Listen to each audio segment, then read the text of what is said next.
আসসালামু আলাইকুম সুপ্রিয় শিক্ষার্থীরা, আশা করি আপনারা সবাই ভালো আছেন, সুস্থ আছেন। আজকে আমরা খুব ইন্টারেস্টিং একটা ব্যাপার শিখবো। আপনারা জানেন যে বাংলা বর্ণমালায় যে 50টি বর্ণ আছে, এই 50টি বর্ণের মধ্যে 15টি বর্ণ আছে যার স্বাধীন অর্থ আছে, অর্থাৎ যেটা শুধু বর্ণ না, সেটা একটা শব্দ হিসাবেও ব্যবহার হতে পারে। আশ্চর্য হচ্ছেন? তাহলে একটু দেখেন। যেমন ক শব্দের অর্থ বাতাস। আপনারা হয়তো বা ভাবছেন যে এটি ক শুধুমাত্র একটি বর্ণ, অর্থাৎ ক শুধু একটি বর্ণ, ব্যাপারটা সেটা না। ক শব্দের অর্থ বাতাস। খেয়াল করেন, কতে চড়ে যে কপত, অর্থাৎ আকাশে চড়ে যে তাকে আমরা বলবো কপত। আবার খ শব্দের অর্থ আকাশ। খতে গমন করে যে খেচর। বুঝতে পেরেছেন? অর্থাৎ ক কিন্তু সামটাইমস এটি কিন্তু একটি শুধু বর্ণ না, একটি শব্দ হিসাবেও ব্যবহার হতে পারে। আবার দেখেন ছ শব্দের অর্থ হচ্ছে ছয়ের একটা সংক্ষিপ্ত রূপ। যেমন আমি যদি বলি 6 জন লোক এসেছে, তার মানে আপনি এই 6 দ্বারা বুঝতে পেরেছেন 6 জন লোক এসেছে। ক্লিয়ার? আবার দেখেন জ, এটা হচ্ছে 1 ইঞ্চির 4/1 দৈর্ঘ্যকে আমরা বলবো জ। আবার দেখেন ত, কারণ প্রকাশক অব্যয়। যেমন জ্ঞান তো পাপ করিনি, মানে আমি আমার জানা মতে আমি কোনো পাপ করিনি, তার মানে এটা হচ্ছে কারণ। এখানে তটা কি অর্থে ব্যবহার হচ্ছে? কারণ অর্থে ব্যবহার হচ্ছে, যদি এটি প্রত্যয়ের ব্যাপার। যাই হোক, আপনি বুঝতে পারছেন যে ত একটা স্বাধীন অর্থ প্রকাশক, একটা ধ্বনি বা বর্ণ। আবার দেখেন থ মানে নির্বাক হয়ে যাওয়া। যেমন আমরা প্রায় বলি থ বনে গেলাম, দ্যাট মিনস এখানে থ মানে আমি নির্বাক হয়ে গেলাম, তার মানে থ শুধু বর্ণ না, এটি একটি শব্দ।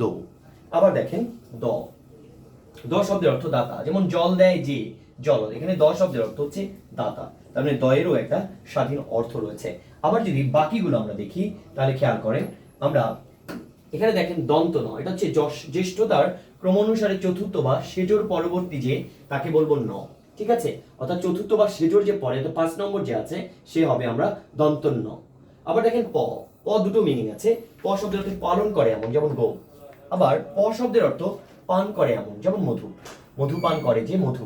তার মানে এখানে প এরও একটা স্বাধীন অর্থ রয়েছে। আবার দেখেন ভ শব্দের অর্থ নক্ষত্র বা গ্রহ।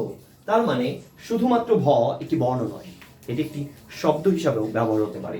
আবার দেখেন ল, আমরা জানি যে আমার মেয়েটি লয়ে পড়ে, সে লয়ে পড়ে, দ্যাট মিনস হচ্ছে ল শব্দের অর্থ হচ্ছে একটি আইন বিষয়ে ডিগ্রি বা আইন বিষয়ক ডিগ্রি, যেটাকে বাংলায় আমরা বলি আইন। বুঝতে পেরেছেন? আবার খেয়াল করেন স, এটা হচ্ছে শতের কথ্য রূপ। আমরা যখন মুখে বলি তখন আমরা বলি যেমন 200 টাকা দেন, 100 জন লোক এসেছে, দ্যাট মিনস এই তালব্য স শুধু এটি কি নয়, বর্ণ নয়, এটি একটি শব্দ হিসাবেও ব্যবহার হয়। আবার দেখেন স শব্দের অর্থ হচ্ছে সাথে, যেমন বা সহ। শব্দের অর্থ সাথে বা সহ, দ্যাট মিনস আমরা যদি বলি আপনি সপরিবারে আমন্ত্রিত, তার মানে হচ্ছে যে আপনি পরিবার সহ আসবেন। দন্ত স শুধু একটি বর্ণ নয়, এটি একটি শব্দ।